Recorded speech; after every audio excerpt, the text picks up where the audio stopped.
Guys, welcome to this video. In this video, what I'm going to tell you in these minutes, maybe probably 10 to 15 minutes, I'm going to tell you a very important thing. My understanding from a very important book that is called Al-Muqaddimah, the introduction.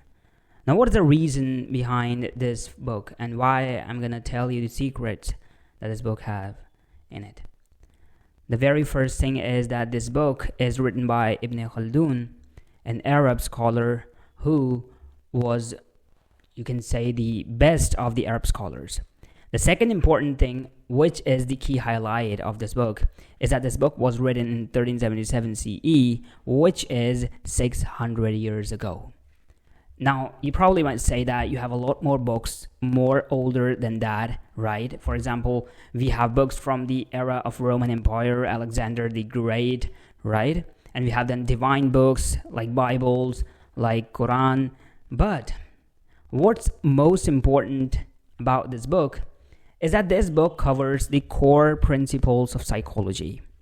The core principles of psychology, how psychology is incorporated in this book, is so delusional that you have to read it thoroughly. And that's what I did. I started reading it. I haven't fully finished it, and it's quite impossible for me at this moment because this book is so long, and it took me around 1 week to just read the few chapters, right? But what I've read and what I've written from those chapters into my notes in my notebook and right here is extremely valuable. And you might not found this on any YouTube channel on any channel on the YouTube. So this video gonna be raw, no edits, nothing like that. You might have heard some noise out there, but bear with me because this is very important thing. Now, the Muqaddimah, which is the introduction, starts with this: the man has the power to cooperate. Now, I must tell you that this book is not about psychology. This book is about history of people, probably the Arabs, because this is written by an Arab scholar. And of course, I have to clear this before starting this video or starting this playlist that I will gonna continue, that this Arab scholar is obviously a Muslim. I'm a Muslim too, so there's a connection of things that I can understand, but maybe some of you couldn't. So believe it or not, I have compressed all of that for you in a fashion that you will also understand what I'm talking in this video and the later videos that will come. So why to read this book? By the way, the book's link is in the description. If you want, you can read it. But why you have to read this book? Reading this book is not necessary for everybody, but those who want to understand this ancient civilization, their behavior, and most of all, that critical part which I will gonna cover in the later videos is very important. Now, what that part is, I will never gonna tell you that until that video will come. So let's start with this first part, okay? So the first thing is a man has the power to cooperate. Now, what does that mean? And when the life starts, and when we talk about the life, we talk about the ancient civilization. When the ancient civilization starts, we had two kind of people. First people are nomads, tribes who had oral traditions, who just roam here and there to this land and that land. And then we have civilized people which have their own homes, have their permanent address, and have a community, right? So the power of community is illustrated in a way that this statement in itself is a major, you can say, a broader meaning of what I'm going to tell you right now. The man has the power to cooperate. Why cooperation? Now, if you would see that a man walks on the moon, that is maybe the Neil Armstrong, right? If I'm not wrong. We have entered the moon. We, as a human being, have entered the outside the earth. We have built so much advanced civilization over the past years, right? Even if we talk about Roman Empire, we talk about ancient Muslim empires, ancient American empires, Mesoamerican civilization, Mesopotamian civilization, all these civilization. If we just talk about that, this in itself is a very complex thing that I've created way earlier than we can imagine. So the question is, was all of that built by a human itself or a community of human? Answer that. Of course, by a human. A human has built all of it, but with the help of other human beings, right? With the help of a community. And why there's a need for a community if a man can do all of that? For example, if Elon Musk is so much intelligent that he can do all of it by himself, why he's not doing it? Why he's not, going out of space by himself, or doing sort of experiments or whatever he do by himself? The core reason is without a team, without collaboration, without cooperation, man's power is limited. While men's thought or thinking capacity is way more, then it doesn't need anything, but its power by doing the action is quite limited. And that is what Ibn Khaldun at the very first of this chapter have understand and trying to tell us that the man has a power to cooperate. Now, to explain this in a more deeper way, what Ibn Khaldun did is this. Many dumb animals were given more perfect power than God gave to the man. Now, when God, or if you don't believe in God, you can say it's nature, when God divided the power among all the animals and the human beings and all the things, animals have given more power. Why? Because their defense mechanism has to be strong. A sheep has 2 horns, or any herbivore animals, right? For carnivores, you have sharp teeth, sharp claws, a different predator style, right? So every animal, be it's a sheep or it's a camel or anything, if it's an animal, even the insects that we have has some sort of important power that God gave them. But what is for men? For men, he gave the ability to think and the hand. And this is very important. For men to utilize all of that resources, the God gave the power to think and use the hand. Now, what does that mean? Here, thinking is directly connected with the hand, which represent that thinking without action is limited. And if you wanna improve your thinking capacity, you have to take actions. So for example, I read this book. If I will not make a video on it, how come this will be an information which is so valuable that it can benefit other people as well? So this is very important, that God gave the man ability to think and the hand. This is very important. And this is also important because with the help of this thinking capacity,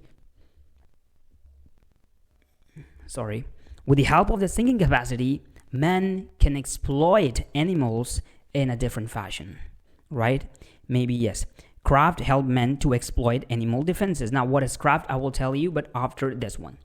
When God was just distributing power to animals, he gave men a separate power, that is thinking and the hand.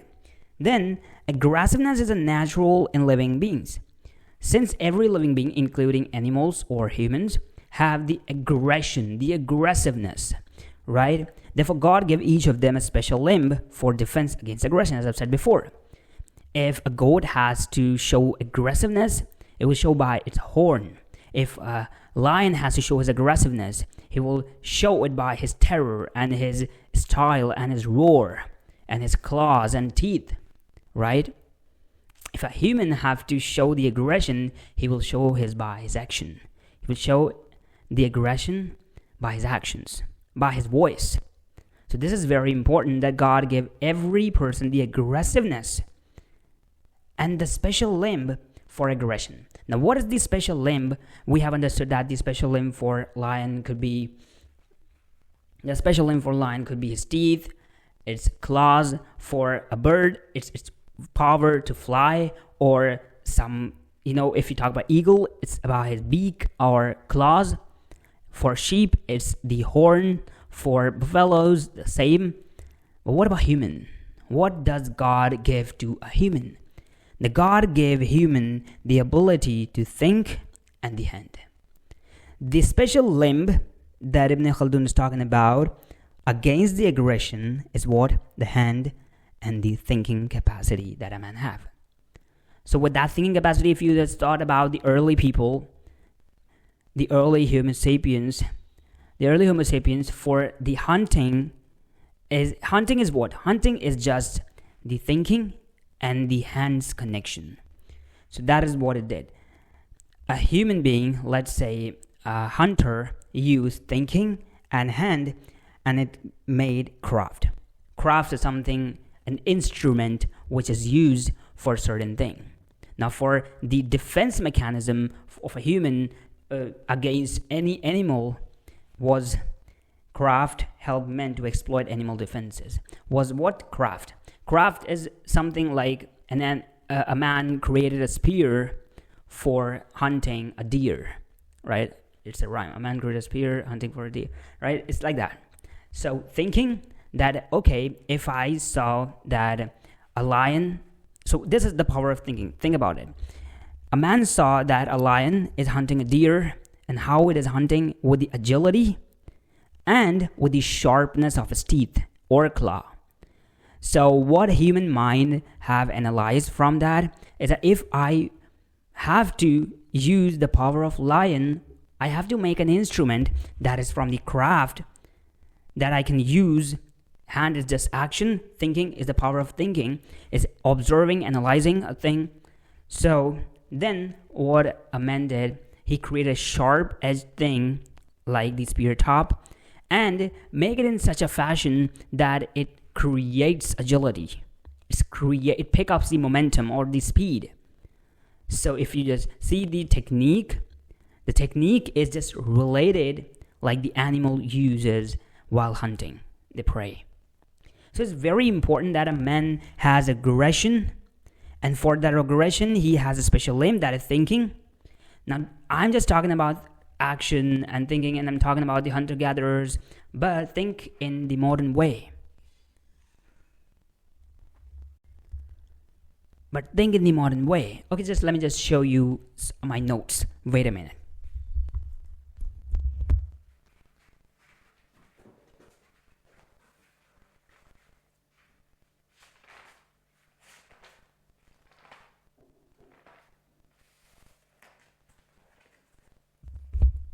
So here are some things which I've gathered from Al-Muqaddimah chapter 1, and I will just read it and you can see the subtitles down below.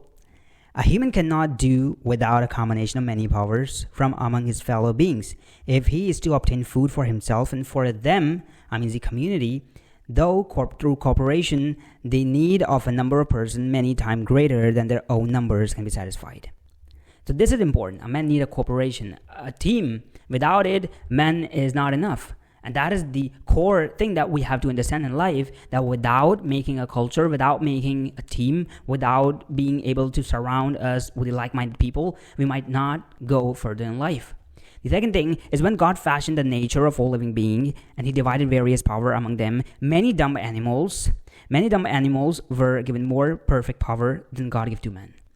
Aggressiveness is natural in a living being, and therefore God gave each of them a special limb for defense against aggression. To man, instead, he gave the ability to think and the hand. This is very important, and this is what you need to understand. So as I was talking about the spear helped a man to obtain his food, right? Craft helped a man to exploit animal defenses. And in this way, a man exploit a human defense and animal defenses, right? So we created. So if you're just afraid of artificial intelligence right now, it had come way earlier than you could ever imagine. It had come the day when a man created fire, when a man created a wheel, when a man created a spear, or any sort of weapon for just exploiting animal resource against them. And what does this show? This shows that a man is a born leader. A single man can easily be eaten by an animal like tiger or lion, but a man in the form of a group can form a leadership against or over the animals that are surrounded him. This is very important, and there's a lot to tell you. But I think we have to take that thing into the next videos so that it will be more easily just spread into your mind. Now, don't think that this was a history class and I taught you history. What I am telling you is this. Psychology came maybe around 300 years ago or 400 years ago in a proper way as a subject. But you know what? This book was written in 1377 CE, and it just tells you the same thing. And you know what? As a Muslim, I can tell you that my book, my divine book, that is the Quran, tells exactly the same. Or if you maybe haven't read Bible, but if you all read Bible, it will probably say the same thing, right? Because every divine book can tell you what is a human psychology, because it was written by for humans, and for the future uses, right? So if you have read Sapiens, you can understand in a very deeper way, because this is very important for a person to understand. Why I'm telling you all of this, why I've chosen this book in particular, because we have a lot of modern sciences books on psychology and on human behaviors, on self-development, on productivity. But you know what? Apart from all of that stuff, if you can focus on these core traits that is given to a human being, that is the power of thinking and the action, it will just change the way you live your life. So if you are thinking that, okay, I have the thinking power, I can think about it again. Are you able to think in a different way, or in a way that algorithms let you to think? For example, you know that what's going on in the world. Who let you know that? Are you reading it through a paper or an article, or the YouTube algorithm or Instagram algorithm is just sending you that information? It's just feeding you that information. You know what? There's a one rule of thumb that I want to tell you right away, and that is, if you don't know what is the purpose of you going to a social media platform, don't go there. Because if I don't know what my purpose going to a social media platform like YouTube or Instagram or TikTok, whatever it is, if I don't know why I'm going there, in a good way, of course, not in a bad way. If you don't know why you go there, you will just trap yourself into the algorithm. Yes, algorithm will trap you. Because if your feed will not show you what you have searched before, it will definitely going to show you what is trending, what people want to see. Even if you customize feed according to yourself, sometime feed will show you something which is absolutely out of this world. And that you might be thinking as an information at some point of time, but since you are not acting on that, you have nothing to say for it, right? So it's very important for me to make these sort of videos in a more normal fashion, so that you would able to understand that you have to be normal. You have to be understandable, intelligent in a fashion that you can able to understand what you are doing in life. And you know what? I have a theory that I created by myself, that is the villain and hero theory, or you can say the villain and hero process of knowing yourself, whether you are a hero or a villain.